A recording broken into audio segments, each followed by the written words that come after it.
Иннополиста узышчы быйылғы холағара форумның үзенчәлеге ясалма интеллектны тормышыбызда киңрәк җәелдерү. Монда шулай ук робот техникс турында да фикер алышалар һәм инновациялар тармагында белгечләр әзерләү буенча да сөйләшәләр. Менә бу күргәзмәдә иң алдынгы технологиялар тәкъдим ителгән. Әлеге робот, мисал өчен, 20 килограммга кадәр авырлыкны күтәрә ала, аны сәнәгатьнең төрле тармагында кулланырга мөмкин. Ә инде менә бу роботны рассам дияргә мөмкин. Ул компьютерда күрсәтелгән сүрәтне ярты сәгать эчендә ап-ак биткә ясап куя. Ә кем өчендер ул зур ярдәмче булырга да мөмкин. Искусственный интеллект буенча безнең укытуда бара, бакалаврларда белем алалар. Иннополистагы университетта мәгълүмати технологиялар һәм робот техникасы эшләнмәләре буенча белем бирәләр. 1000 артык студент укый. Радик Вәлиев монда 5 ел эшли. Бурычыбыз алдынгы карашлы белгечләр әзерләү ди. Университет Иннополис монда республикабызда да, федераль дәрәҗәдә дә бу повестканы үзенчә бик әйдәп килүче шундый университет инде. Хәзерге вакытта Азия һәм көнчыгыш илләре инде. Шулар белән бергә эш алып барабыз. Валерий Николаевич, не судитесь строго. Роботлар сәнәгать тармагында кеше хезмәтен алыштыралырмы? Бу хакта бүген халыкара форумның пленар утырышында фикер алыштылар. Кунакларны премьер-министр Алексей Песошин сәламләде. Большая проблема в кадрах. Наверное, это самый главный вопрос, который нужно будет решить. Ну и, конечно, экономику никто не отменял.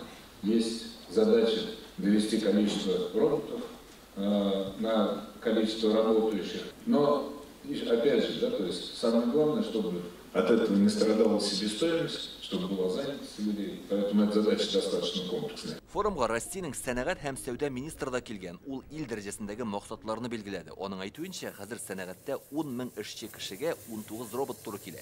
Ә 2030 елга кадәр бу күрсәткеч 100-гә җитәргә тиеш. Оешмаларның кайберләрендә роботлаштыруны бик хупламыйлар да, чөнки хезмәткәрләрне өйрәтергә яңа белгечләр табарга кирәк. Әле ул тиешле нәтиҗәне бирәме, юкмы? Элеккеге заводны роботлаштыруга караганда яңасын заманча итеп төзү кулайрак дип белгечләр.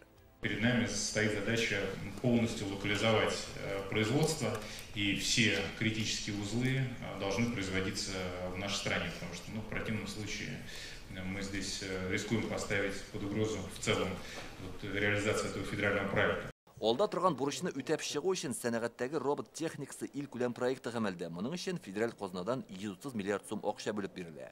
Ә Татарстанда төбәкнең робот техникасы үзәген булдырачаклар. Автоматизация с каждой следующей операцией будет становиться все выгоднее и выгоднее. Плюс, я думаю, Антон Андреевич нам сегодня расскажет, целый большой пакет поддержки и производителей роботов у нас в стране, и тех, кто их внедряет. Большой объем налоговых льгот и так далее. Көнкүрештә яңа технологиялар уйлап табу белән бер рәттән мәгълүмати иминлек мәсьәләсенә дә зур игътибар бирергә кирәк.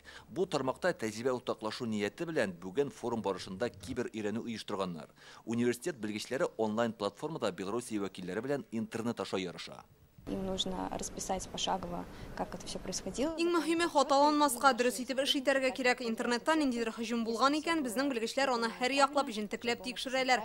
Шулай итеп командалар баллар туплый, хисап тоталар. Определенное количество баллов. Иннополистагы халыкара форум 3 көн дәвам итә. Белгечләр үзара фикер алыша, заманча технологиялар белән таныша. Һәм илдәге робот системасы төзелеше пилотсыз оча торган җайланмаларны җитештерү турында сүз булачак. Иннополистан Илдар Сафиуллин, Рамзил Гарипов, Яңа гасыр каналы.